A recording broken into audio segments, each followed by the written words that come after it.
This is a permanent scar, not just a temporary loss. One of the hallmark and features of Dragon Ball Z is that tragedies often get fixed. Someone dies, but Dragon Balls brings them back. Another threat emerges, Goku comes back stronger and saves him. The almighty Goku. Not in this future. Gohan stays dead forever. There's no closure for Trunks.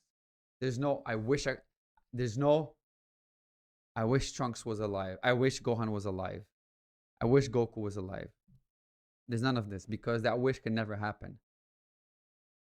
So there's no closure for Trunks in his timeline. He can't just gather the Dragon Balls. There's nothing else. He can't bring back his mentor back to life.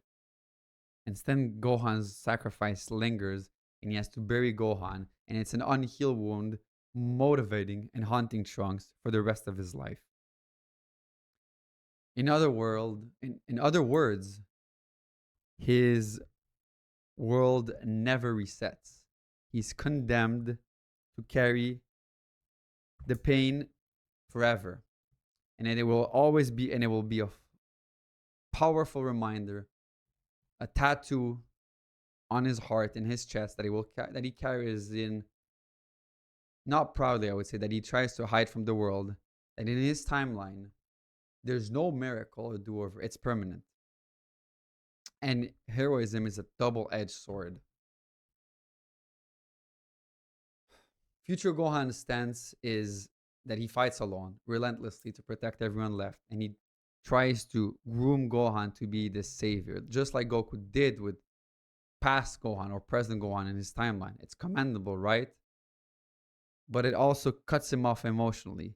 We don't usually see the comedic banter between both of them, between Goku and Gohan, between Trunks and Vegeta, between Goten and Trunks, between this. We don't see it in this world. We don't see the positivity of Goku. We don't see the pridefulness of Vegeta. As a result, Trunks inherits a blueprint of heroism that is deeply traumatic, where solitude, lethal efficiency, and minimal mercy becomes the norm. It's a very Vegeta-like approach. It's really a nature approach, a purely Saiyan approach that he has.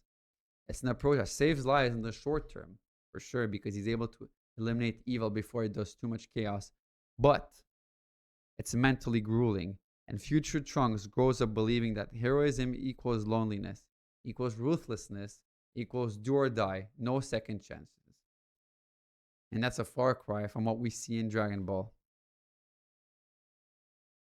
And I have to come up with a more controversial opinion that might not please everyone, guys. But I think that there's an unspoken responsibility of Goku and Vegeta and that timeline. And let me explain it to you why.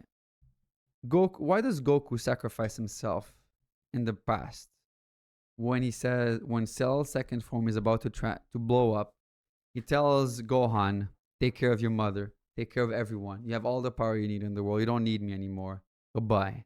And why does he not want to be brought back to life? It's because he cannot be the savior of the earth. Earthlings need to save Earth. It cannot just be him.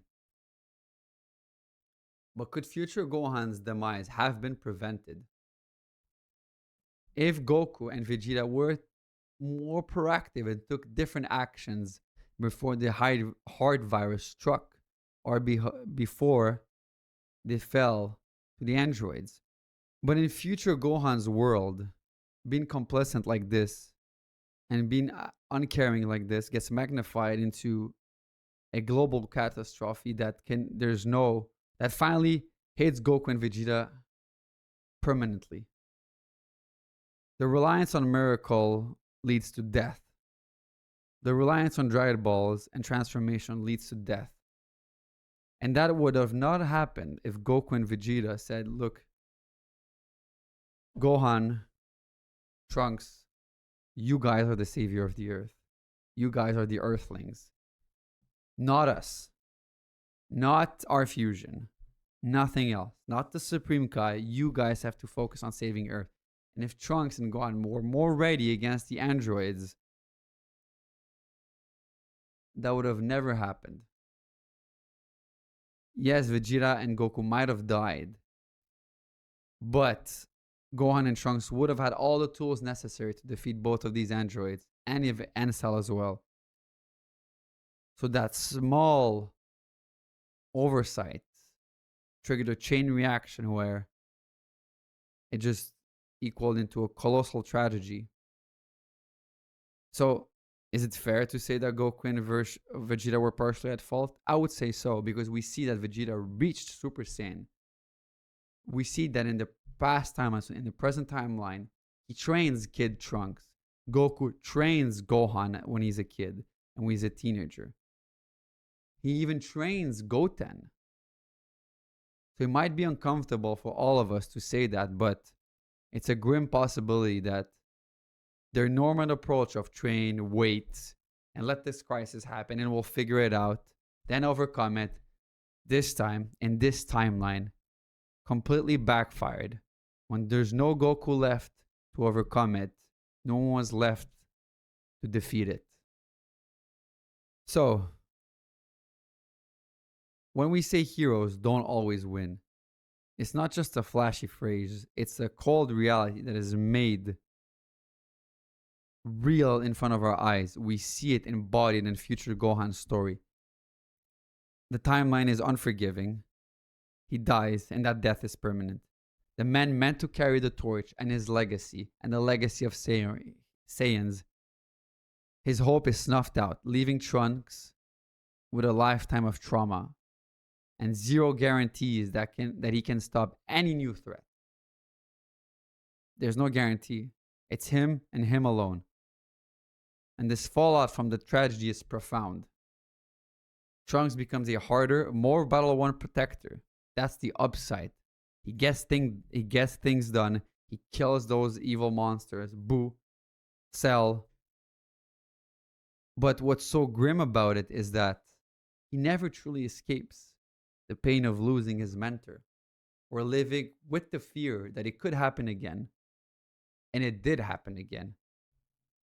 That's what makes it so dark. But there's always an upside, is that eventually he's able to defeat this fear. He realizes that he cannot rely on anyone else. After defeating Zamasu, the Earthlings have to defeat the evildoers on Earth. But this is exactly what makes it so dark, that this emotional weight lingers long after that final blow was struck. And that, my friends, is why Future Gohan's story is even darker than we initially think. It leaves a permanent scar on the timeline and on Trunks that never fully heals. Trunks conquers it, but it will always remain as part of his story and as part of his life. We see it every single time when he sees Gohan, when he sees Vegeta and Goku, when he even sees Krillin and he's married to Android 18. We see that he wants to go and fight Android 18. We see that when Trunks comes back to the future, to the past actually, he goes back to the past. He meets Goku, the trauma of Goku Black. He wants to fight Goku right away. So that permanent scar never truly heals. It's an isolated form of heroism that is passed down to Trunks. And we can potentially also blame Goku and Trunks for it, for their half measure of wait, train, believe that we're going to beat him. And it's a sobering reminder that maybe every victory depends on every fragile condition and decision that we do.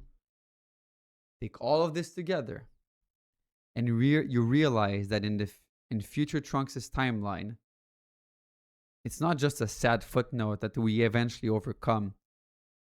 It's a genuine nightmare, a reality that stands as a warning. If any piece of the puzzle fails, even the bravest heroes can fall. But let me ask you this question. If your world offered you no second chances, no magical resets, would you be able to find the strength when hope seems impossible, or would the weight of one of the darkest moments in the world break you forever?